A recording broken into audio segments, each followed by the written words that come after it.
Hello, कसे सगळे मजेत ना? सगळे मजेत असाल. मी पण खूप मजेत आहे.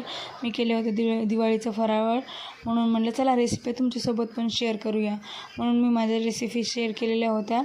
मी खूप छान असे बनवले होते. आणि चाफ्याचे फुलं तुम्हाला माहिती आहे का? हे चाफ्याच्या कळ्या आहेत, किती छान होतात आणि माझ्या मुलांना खूप आवडतात. तुम्ही पण ट्राय करत जा कधीतरी नवीन काहीतरी. मग शेव काढले होते, थोडे तिखट शेव काढले, नंतर थोडेसे फिके काढले. फिक्याची व्हिडिओ नाही टाकलेली, मग तिखटची केली शेअर, कारण की खूप छान झाले होते. आणि गोड खाऊन खाऊन कसं वैतागतं ना माणूस, म्हणून काहीतरी तिखट, म्हणून मग मी अशी केली होती मस्त शेव झालेली. नंतर केला मक्याचा चिवडा. मक्याच्या पापडाचा चिवडा मला खूप आवडतो, म्हणून मग मी माझ्यासाठी थोडासा केला 1 किलोचा.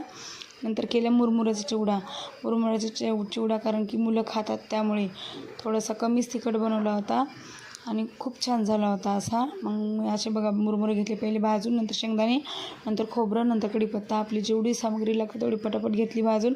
नंतर गेलो बाहेर, कारण की आम्हाला बाहेर पण जायचं होतं आणि पूजेचं सामान पण आणायचं होतं. नंतर आले, पटापट तयार झाले. ज्यांच्यामुळे आपल्या घरात दिवा लागला आहे पहिले त्यांना नतमस्तक झाले. नंतर मग पुढचं काढलं. मी दिवाळी म्हणजे पूर्ण आणलं होतं पूजेचं सामान. मग आणले होते लक्ष्मी माता, पुन्हा आणले होते कुबेर महाराज, सगळ्यांना आणलं आणि अशी छान पूजा. चला आपल्या चॅनलला सबस्क्राईब करा.